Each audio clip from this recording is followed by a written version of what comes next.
I'm here with Georgianne, who's a surrogate here for Yulan. And Georgianne, I'm going to ask you a couple questions about your background, your family, and your feelings about being a surrogate. Is that okay? Yes. Okay. So let me, first question would be, have you ever been a surrogate before? And if so, how many times and when was your last time? No, I haven't been a surrogate before. And what made you decide you'd like to become a surrogate for a couple who desperately want to conceive, but they can't conceive?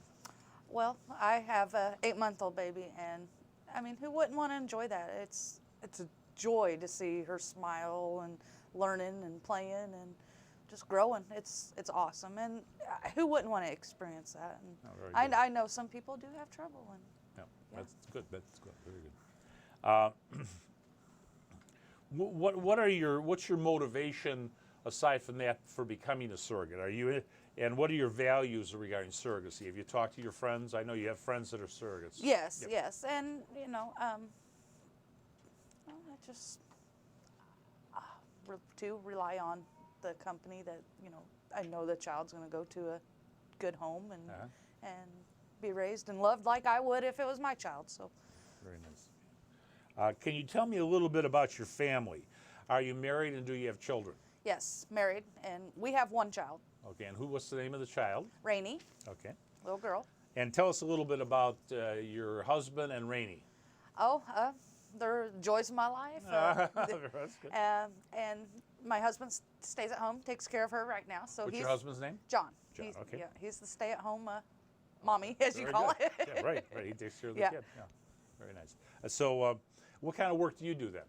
I am a seamstress. Mm-hmm. Oh. We make like band uniforms and military uniforms. Mm-hmm. Yep. So I sew them up is what I do. And you do that full time? Yes. Oh, very good. Can you tell me a little bit about your husband? You say your husband and what he does for a living, and a little bit about his background. Well, he used to be like a carpenter and all that, but yeah, right now jobs are hard to come by. So yeah, he stays at home, takes care of. How's he doing being a full-time dad? Oh, great. A full-time dad, mom. Great. Oh, good. Yeah, he looks like a good guy. Tell us again your child's name and their age, and a little bit about the child. How it's been. You said you have an 8-month-old. I know that. Yeah. Yes. Yeah. Rainey, Ann Defoe, and yeah, she's 8 months old, and it's been a joy. She's a great baby. Don't hardly cry, and even my pregnancy, it was good. I didn't even have morning sickness. Nothing. Very nice. Yeah, it was all smooth pregnancy. I couldn't ask for a better one. She's a sweet girl. Yes. Very sweet yes. girl. Yeah. Does your husband have any reservations regarding the legal relinquishment of the child after its birth? Oh no. Okay. Yeah. Do you have a solid support system from your family? Yes. And/or your husband to help you face the feelings that may feel a little overwhelming when you're pregnant? Oh yes. And tell us a little bit about that system. Yes. My family, his family, they're all behind us. Whatever. They live in your area geographically? Yeah. They're all pretty close. So they're all on board for what we want to do. Yeah. Oh, very nice. Good. Very supportive. Can you tell us about the maternal feelings you experienced during having Rainey, and how do you plan to deal with those feelings as a surrogate if they arise? Well, I know a lot of people say they get the nesting syndrome and stuff like that, and I didn't really until after she got here. Then I did, but there might be a couple challenges of the emotions, but we can. How would you deal with those? I think that's what. Well, if they hopefully with the support of my husband and family, I get through it. And even my friend, that's already done the surrogate, she's been there, done that, so she knows what it's like. And oh, that's good. And I text her or call her anytime and find out anything from her. She's good. Have you ever experienced any complications during pregnancy, and can you describe them a little bit if you have? No, I didn't really have no complications. Just there when I went to have her, I started running a fever, and I was only at like a 4, dilated to a 4, so since I was running a fever, she just wanted to go ahead and do a C-section just because the baby was still good. She didn't want it to get to the point where something was going wrong. So, I mean, other than that, I didn't really have no complications. It was good. Overall, good pregnancy. When you're pregnant with Rainey, how did you take care of yourself when it came to your health? Would you take any special precautions, or did you do anything differently? The only thing was, I took my prenatal vitamins. I took iron pills, vitamin D pills, because of course don't get a lot of sun. So yeah, whatever the doctor suggested, I tried to do, and drink plenty of fluids and eat right. And What's eating right mean? well, a lot more healthier foods than Like what? What were you doing? well, like, I'm not a big vegetable person, Sure. but when I was pregnant, I didn't mind eating them. Yeah. What kind of vegetables do you eat? I'm just kind of personally Well, interested. like carrots, cooked in carrots and stuff like that, and peas. I never would eat nothing like peas, that. yeah. But Nobody eats now, peas. no. But now, now it don't bother me. After I had her, it's fine now. Okay, so you described your diet a little bit on a typical day. What else can you tell us about your diet if you're going from early morning to late at night on a typical day when you were pregnant with Rainey? Well, let's see. Before I even got pregnant, I didn't even eat breakfast. Even now after the fact, I eat my breakfast, maybe, and have something in between, and then What do you eat for breakfast?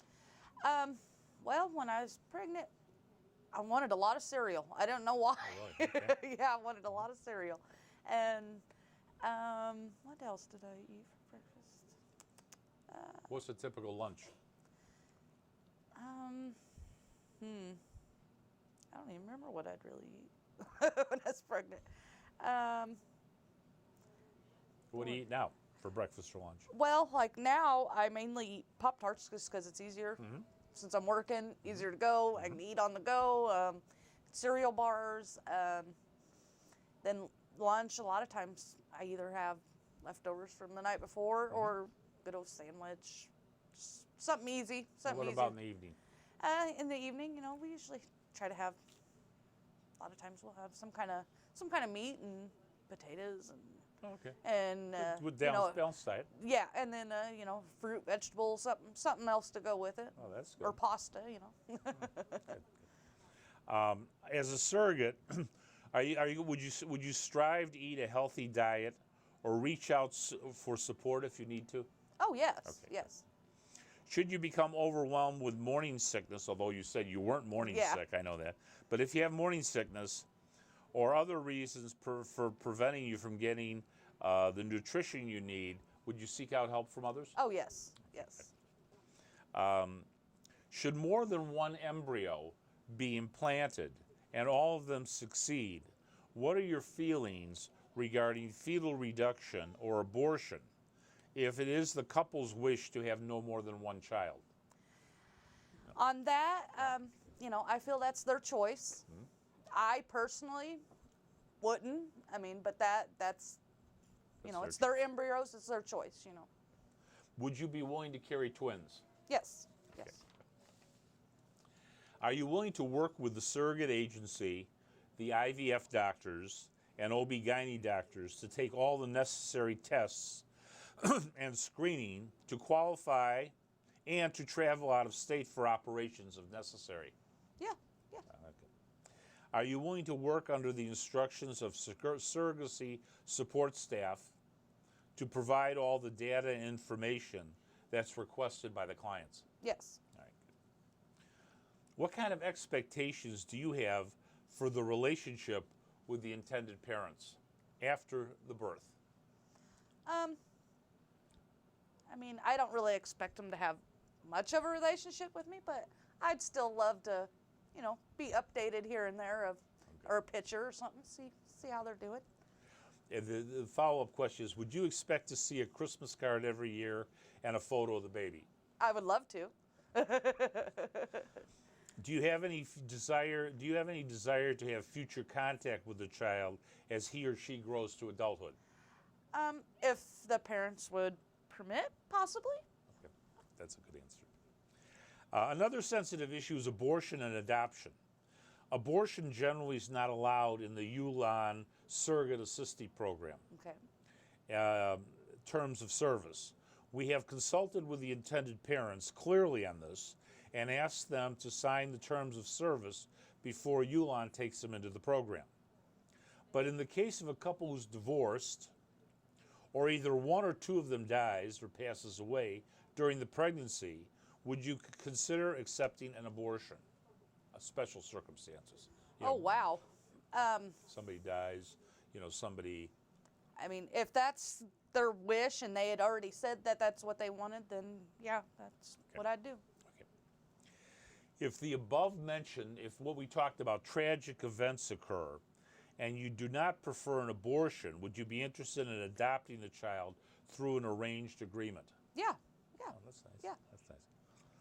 In case, this is the last question on this area, but in the case the newborn has defects, diseases, or disabilities to some degree, even though the intended parents are required to take the child after birth, it's our job to ask you about your choice for possible adoption of the newborn. Can you tell us how you'd feel about this in that circumstance? If The baby had some something disability. wrong and I wanted to adopt Yeah. it, Say it. yeah, I would. I mean, that. Now you can change your mind anytime. Oh, This yeah. is just a question right now. Yeah. Okay. Would you be willing to travel to China for the possible embryo transfer cycle procedure? No. no, that's a bit far. Let me say. Okay, let me say. Let me finish the idea. Okay, I agree. So that's how Yeah. you feel about it. If this is arranged, both male and female IPs have blood tests conducted in a U.S. FDA lab. You'd be asked to go to China because some of our IPs have their embryos stored in China and cannot have them transferred to the U.S. This has never happened, but this Okay. is just so you know. Yeah. The China Yuan contracted hospitals agreed to accept non-Chinese surrogates for embryo transfer procedures in the event the child is delivered outside of China. But just so you know, that's the procedure they've used. Okay. Okay, but you've already answered it very clearly. That's Yeah. good. Yeah. Okay. Are you comfortable providing breast milk feeding to the newborn baby? No, I didn't breastfeed my baby, so. Okay. In the event of a failed embryo transfer cycle, are you willing to start the next embryo cycle for the same intended parents or possibly new intended parents? Yes. Okay. Would you be willing to start the next cycle immediately, or would you prefer to wait to start it 1 to 2 months? I don't know. I you guess it think? kind of just depends on the situation. How do you feel now about it, though? It's not a critical question. I'd say probably within the next month or so. Okay, Yeah. all right. All right, none of the questions are critical questions. Okay. But just, are you comfortable asking your doctor for OB-GYN results after each visit? Yes. Okay. And if so, would you be willing to fax or scan the OB-GYN results and email them to Yuan? Yes. All right. Appreciate, first of all, you making the video with us. We know that the life you're going to give us maybe it has a greater value than almost anything for the intended parents.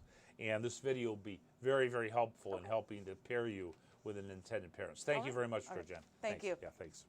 Good job. Yeah. Good job of smiling. Very good answers.